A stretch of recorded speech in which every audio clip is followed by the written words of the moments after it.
and welcome back to my channel, or if you're new, hello and welcome. My name is Megan. In today's video, I'm going to be doing the highly requested and highly awaited sumo deadlift form video. I have received so many requests to do this video, and I always said that I would once I got to a place where I could really put a lot of time and energy and focus into making sure that it's really comprehensive and easy so you have everything in access to you guys and you guys can always refer back to this video. I just want to start off by saying that I'm in no way saying that I am the sumo deadlift queen and I know absolutely everything about it. There are so many intricacies when it comes to deadlifting or just form in general for a lot of the major lifts, and there's going to be a lot of things that are specific to you, but I'm going to just try to break down everything for you guys and give you guys the different setup, the phases, tips, common mistakes, give you guys the foundation and the basic. But I just want to say, as always, do your research and find what's best for you, and don't just feel like you have to stick to everything that I say in this, but this video is going to be laying the foundation and really helping you guys get an understanding of the movement. This is more for people who are looking to lift and get strong, and not necessarily for people who are going into powerlifting. A lot of what I talk about can apply to the powerlifting field, but I would say I definitely don't know enough about the sumo deadlift from a competition standpoint and a powerlifting standpoint. So if you are looking for videos that complement that style of training, I would definitely continue to look on YouTube. I saw a bunch when I was doing my research for making this video. So many different techniques and cues from people who are more experienced in the powerlifting realm. But this is just for all my girlies who want to either learn how to do a sumo deadlift, increase their strength on a sumo deadlift, understand the little form technicalities, whatever it may be.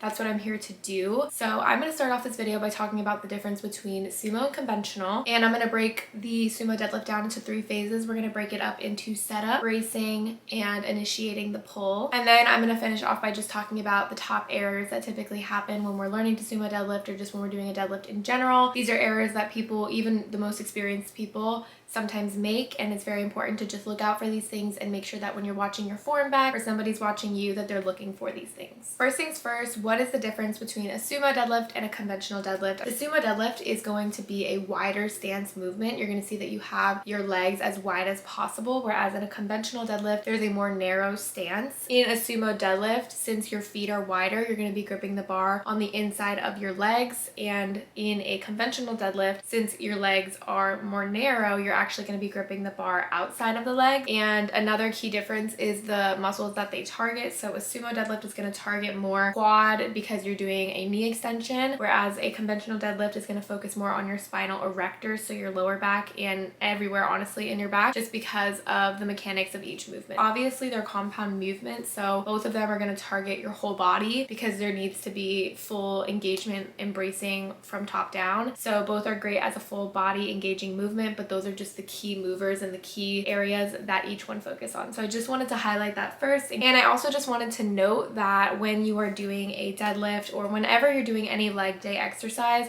I highly recommend that you use a flat sole shoe. I'm sure you've seen that a lot, but it's just very important that you're as close to the ground as possible, especially in a sumo deadlift. You want to be as close to the ground as possible and have the best grip to the floor, because as we are spreading our legs wider and we are tilting our toes out, we need more stability, and that foot stability is going to be incredibly important. I personally use deadlift slippers. You don't have to invest in these, but I personally love them and I use them, and I feel like the grip on the bottom of them just makes me feel more secure when deadlifting. You can also just go barefoot if you're in a gym that allows you to be barefoot or wearing socks, or you could do, a lot of people love Converse and Vans. Just anything with a nice flat sole is going to be ideal for you. You don't want to be deadlifting or squatting or anything in a chunky running shoe just because they don't offer as much support or stability. So I just wanted to note that. But as far as any other equipment or things that you need, there really isn't anything else. As you get to heavier loads, you may end up needing chalk, or if your grip is a really big issue for you, you also might need straps at some point. So like I mentioned, I'm going to break this up into 3 portions when you're setting up the lift. The first one is going to be setup, second is bracing, and the third is going to be actually pulling. So the first portion that I want to talk to you guys about is the setup portion. I really do think that this is the most crucial part of your deadlift, is making sure that you take your time with the setup, understand the setup, and make sure that you create a routine for yourself so that every time you go to deadlift, you have that routine. So for me, I have a very specific routine where I do one foot first, the next foot, get set up. I like to shoot my arms down. Like, I have a whole process, and that really works for me. And I think once you kind of find your process,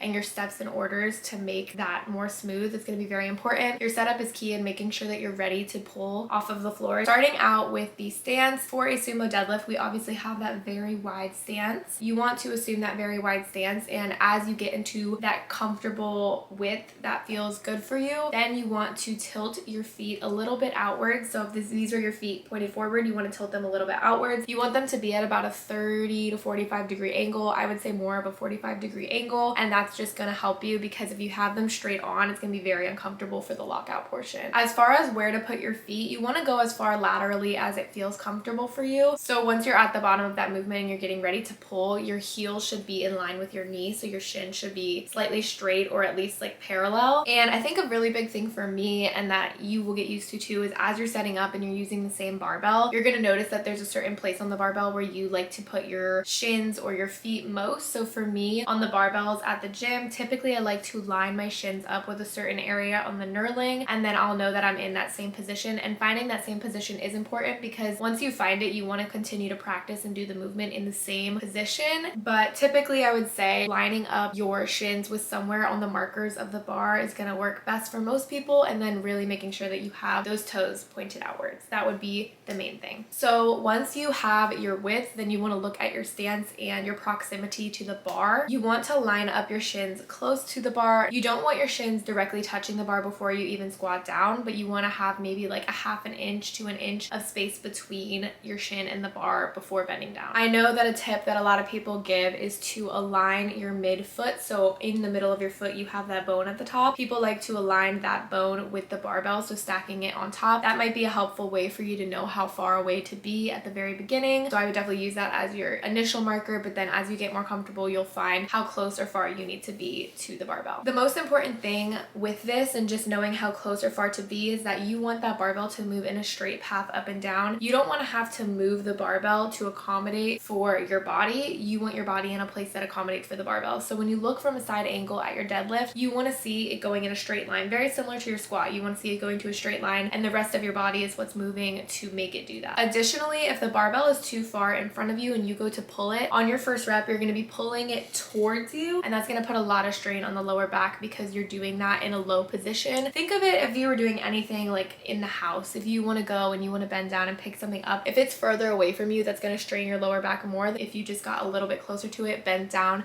and picked it up. So it's the same exact thing with the deadlift. You want to put yourself in the best position to be most comfortable to pull that lift, and you don't want to put any strain on the lower back. So once you're in a good position where you feel comfortable, your feet are nice and planted into the ground, we are now going to grip the barbell. So as you lower to grab the bar, you're going to kind of send your hips backwards, and then that's going to create the bend in your knee. So you're sending your hips back, bending down, and there's a little bend in your knee. I think the biggest thing to remember when you're doing this is that this isn't a squat movement, so you do not need to just squat down into position and grab the barbell. You basically want to get your hips to the highest point possible where you can initiate the pull to where you're not squatting, because you'll notice a lot in videos, maybe if you first start, if you're sinking your hips too far down, the first thing that's going to happen when you go to pull the barbell is your hips are going to shoot up first, and then you're going to pull the barbell. So you want to find that place where your hips stay level, and as you pull the barbell, everything is one fluid motion. So you want to grab the bar with your arms straight down. So what I like to do is I like to shoot my arms down. My brother taught me the cue of shooting your hands in your pockets, but you just want to shoot your arms straight down and really engage them, keep them very straight, and then you want to grab the barbell. I typically like to grab it at about shoulder width apart. That's just what's comfortable for me, but it can depend on the barbell that you're using. Sometimes the knurling can be more or less comfortable, so where you place your hands may depend on that. And as far as your grip on the barbell, there are two ways that you can grip the bar, two main ways that you can grip the bar, and that would be overhand or one under, one over, aka mixed grip. This just really depends. When you first start out, I would say that you could just do overhand because likely the load isn't going to be too heavy, but as the load starts to get heavier, that's when people will switch into this mixed grip, and that's just because it gives you a lot more control and stability of the bar, and you can lift heavier loads with that. But definitely practice both and feel what feels most comfortable to you personally. So once you are over the barbell, you have your arms shot down, and you're holding the barbell in whatever grip that you choose, you want to ensure that you keep a neutral spine. So I know you probably hear that a lot. Essentially what that means is you want your spine to be flat. flat. You don't want any lower back rounding. And a good marker for initiating your pull, especially initiating your slack pull, is you want everything to be in line. You would want your scap, which is this back part right here, you want that to be pretty much in line with the barbell before you start to initiate the slack pull, just for an idea of how far over the bar you should be leaning. Once you're pulling the bar off the ground, so once you get to that pull phase, you don't want to be leaned over the bar. You want to have your chest up and you want to be having a lot of tension here in your lats to be able to pull the barbell up, which means that you don't want to be leaned over the bar. I think a big mistake and something that can really hinder your ability to pull higher loads is when you are fully leaned over, because when you think about it, if you're fully leaned over and trying to pull something that's heavier than you, it's going to be very hard to do that. But if you have a more straight upper back, everything's tight, you're going to be able to pull that load up. So now we're going to talk about the bracing portion of the lift. This is very, very important. Any of your compound lifts, learning how to brace is very important, and I definitely recommend that you take the time to learn it. I think that as you start to increase your load, also you may invest in a lifting belt. Lifting belts can be very beneficial in learning how to breathe into the belt and brace, so definitely practicing with that, whether you have a belt or not,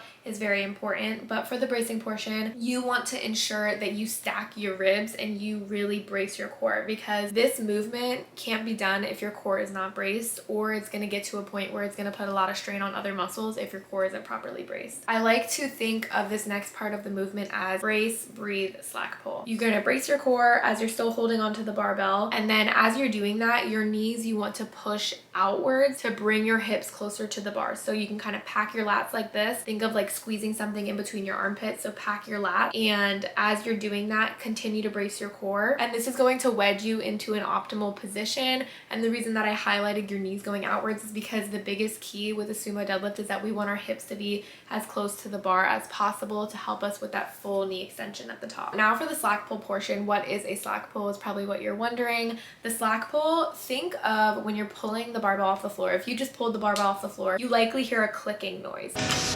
That clicking noise is the slack of the bar. And so what you can do to make pulling the bar off of the ground easier is pull that slack out before you even lift it off the ground. And that's going to help you to almost make it feel like the bar is floating, or take a lot of weight off of the initial pulling off the ground. Because something about sumo is it is going to be a lot slower off the ground than something like a conventional. And so anything that you can do to make that easier is very important. As you pack the lats and bring them back, you also want to do a little bit of a pull on the barbell. Practicing this slack pull is very, very important because it gets you into the optimal position and creates a lot of tension, so that when you are pulling the barbell off the floor, it's going to move a lot faster. And I think the biggest indicator when a beginner, because this was something that took me a really long time to learn, I think the biggest indicator for me was that clicking noise and making sure that I got that clicking noise out first. And I just want to say, once you get that slack pulled out, do not let go or lose tension, because if you lose that tension, then there's no point of even pulling the slack to begin with. You want to pull it, get tight, and then get ready to initiate your lift right after that. Although it might seem like a lot of little things that aren't that important, all of these together do make a very big difference when it comes to pulling the barbell off the ground. So now we are actually going to get to that pulling portion and talk you guys through how to do the pulling portion of the lift. For the pulling portion, I want to break that up into a bunch of different parts. So we're going to start off with the off the floor portion, where we're going to be pulling the barbell off of the floor. So the biggest key here is you want to really engage those quads. This is the most quad dominant part of the lift. You want to think of pressing through the floor. I feel like you hear this a lot. Think of doing a leg press and how hard you have to press to get that weight pushed away. Think about pushing the floor away from you. And a lot of people also say sometimes think about also splitting the floor. So let's say that you had a piece of paper on the floor and you're stepping on it and you want to rip that piece of paper with your feet. Think of how you would have to press and push out at the same time. That's kind of what you want to think about when you're starting off this lift, and then your quads are really going to take over in this portion. As far as the mid portion of the lift, so around the knee area, the shin to knee area, there isn't much here other than ensuring that you maintain your bracing. Just because you get it off the floor doesn't mean you can start to slack. You want to maintain that core bracing throughout the entire movement, and I think here is where it becomes most important. And then as you're pulling that barbell to about knee height, that's where the next portion is going to come in, which is the top portion of the lift, aka the lockout portion of the lift. So as you get to that, I would say knee to mid thigh area,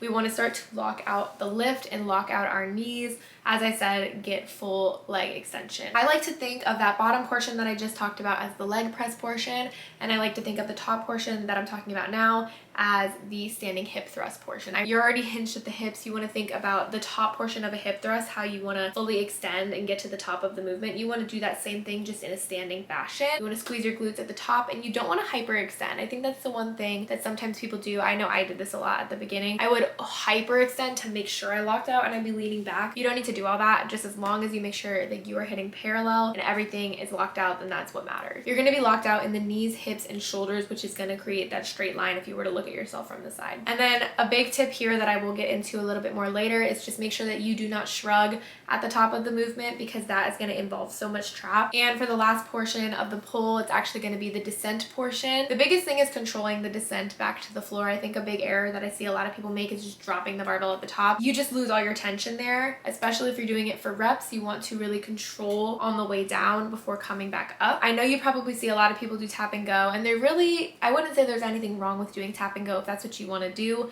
but if you're looking to build your strength and really just have solid form from rep to rep, I would not do tap and go. I would let the bar fully reset on the floor, still keeping tension, so still holding onto the bar. You don't want to drop it at the bottom of the floor, but you want to let it hit the floor, rest, and then initiate your next pull. And the reason for this is because that is going to teach you how to maintain tension, maintain bracing, and continue to not use momentum and pull each lift as if it's a single rep. And when you are doing this descent portion, I know a lot of people get confused on what they're supposed to do first. So you want to think of it as top down. You want to send your hips backwards first, and then the knees will bend, and that's going to allow the bar to go down in a straight path, and your bar won't hit your knees or anything. That is basically it for the form. Hopefully that all made sense. Now to put it all together, you can see how I'm setting up here. So first I'm aligning my foot and my shin where I want to in the bar, and then doing the other foot as well. Getting nice and comfortable because the stance is important. Bringing my shoulders back, shooting my arms down, pulling the slack out of the bar and pulling up. As you guys can see, it's obviously a fast motion, so breaking it down into the little parts is going to be key to learning those little things, but putting it all together once you get it is super great. Now I want to talk to you guys about the top errors that typically happen and the errors that I made at the beginning that I feel like are pretty quick fixes once you recognize them, and just things to constantly be looking for in your own training. The first, and I would say the biggest error when it comes to a sumo deadlift or any deadlift honestly, is your hip height. I think this is also the most difficult thing to really learn and get a grasp of. So the biggest thing that people do is they either let their hips shoot up, which means they were too far squatted down before starting the movement, or their hips are too high and it's just basically a stiff leg deadlift of them pulling with their lower back. So you don't want either of those. You want to find the happy medium between hips too high and hips too low, which I know I make sound easy, but I do understand that it is harder to find that perfect balance from person to person. The key is that you want your hips to be as high as they possibly can to perform the lift. So finding that, I found that the best way to find this was through practice, through videos, through seeing where my hips should be in the videos, seeing rep to rep, which rep looked best and where my hips were, and then making those adjustments from there. Another way that you could find this hip height if you're struggling to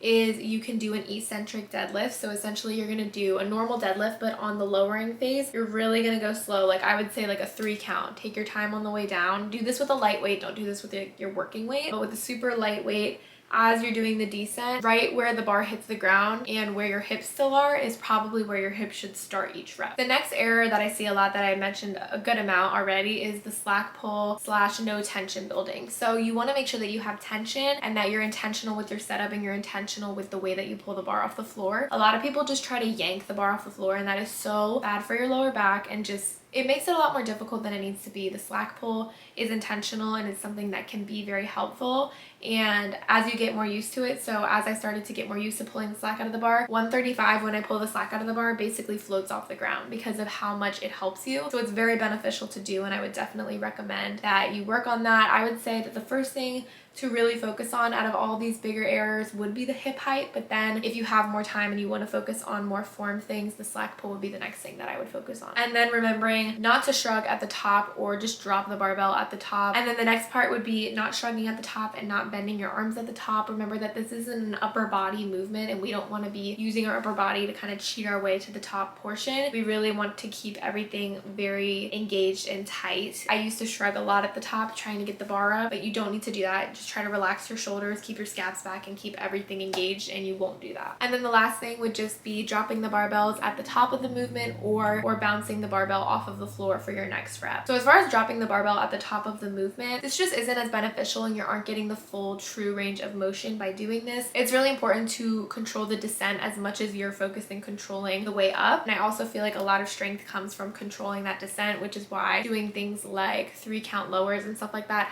is very beneficial for your strength. And then as far as why not to do tap and go reps, I feel like it really leads to losing tension because you're using the momentum of the bar, and if it's bouncing off the ground, you're definitely losing some tension. This can also lead to hip shooting because you don't really have control of your body or control of the barbell. You don't have control of much when you just bounce it off the floor and try to go to the next rep. It's important to take your time and make each rep your best. You don't want to rush your reps or just bounce them off the floor. Like, you can do things in a controlled manner. And I do think, again, when you're looking to gain strength, making sure that rep to rep everything is very smooth and you're focused on the setup and the execution of each rep on its own is very important and helps you a lot in the long run. But that is it for this video. I really hope that it was helpful for you guys and kind of broke down how to do a sumo deadlift in more depth. I know that it can be very difficult to just watch someone do a movement very quickly and not realize all the steps that go into it. So hopefully this breaks that down for you guys a lot more. And as always, if you ever have questions or you want me to look at your form, I'm always available in the comments or a DM away on Instagram, and I would love to look at your form and give you guys pointers. Thank you guys so much for watching. I hope you guys enjoyed, and I will see you guys in my next video. Bye. Might be alone but never feel scared. I'm just so happy you might see tears. I live my life, yeah, fuck it, who cares? Climbing up, I'm high on top stairs.